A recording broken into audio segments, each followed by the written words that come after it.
The two of you have had many great opportunities throughout your years to work with many fine mentors and teachers. And I'm wondering if you could provide us with a few names of some present-day mentors that we may look to for advice and our own ways to approach problems and situations. People similar to the Grahams and the Fishers of the present day. Well, the interesting thing, you don't have to look at the present day ones necessarily. I mean, if you wanted to look at great business careers, you could look at Tom Murphy or Don Keogh on our board, and you could learn everything you could learn about being an outstanding business person by just studying them. And you don't have to study somebody that is 55 and currently in some executive position. Their lessons are timeless. And there's going to be a study, I think the Harvard Business, somebody sent it to me from the Harvard Business School, on cap cities, but there's been others in the past. And, if you learn the lessons of Tom Murphy, you don't need to learn any other lessons in terms of business. And I would say if you learn the lessons of certain investors in the past, you don't need to worry about a contemporary example. Charlie? Well, I think it's also true that Warren and I are not following very well the 40-year-old investment professionals. Isn't that right? Are you hiding something from me? I didn't know there were any 40-year-olds. I thought they're all 25 now. Yeah. The investing is really not complicated. I mean, the basic framework for it is simple. Now, then you have to work at it some to find the best pockets of undervaluation, maybe, or something. But you didn't have to have a high IQ. You didn't have to have lots of investment smarts to buy junk bonds in 2002, or even to do some of the stuff that was available when LTCM got in trouble. You really just had to have sort of the courage of your convictions. You had to have the willingness to do something when everybody else was petrified.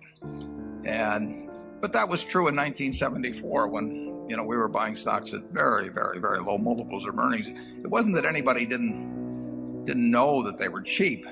They were just paralyzed for one reason or another. And that the lesson of following logic rather than emotion, is something that it's obvious, and some people have great trouble with it, and others have less trouble. Charlie, can you give them any more help on that?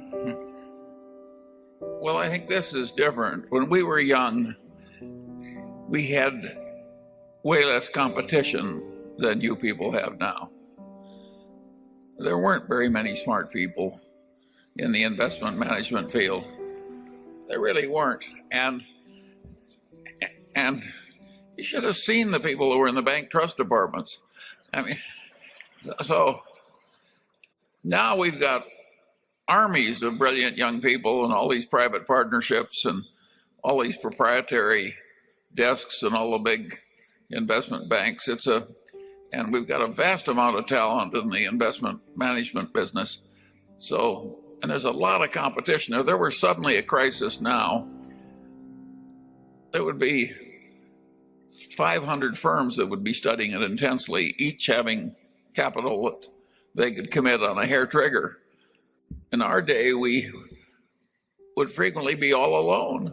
But in 2002, we'd be the only buyer. But in 2002, Charlie, there were tons of people that had investment experience and high IQs, and lots of money was around. Wasn't any question about money. It's just they were terrified of that particular arena. Well, when you have a huge convulsion, which is like a big fire in this auditorium right now, you get a lot of weird behavior.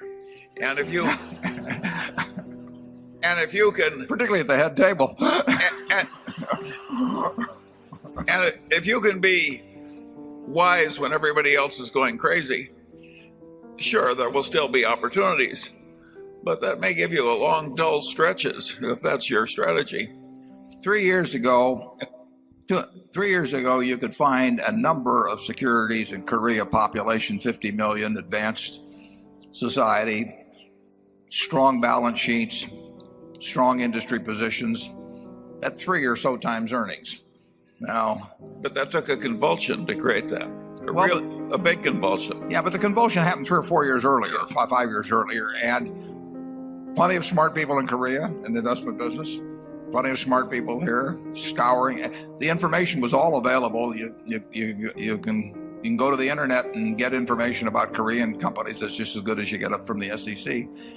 And there they were, dozens of companies at very, very, very cheap prices. Now, where are all these smart people and with all this money? It did happen, but if I asked you to name 20 more like it, you would have great difficulty. If I have 20 more like it, I'm not going to name them.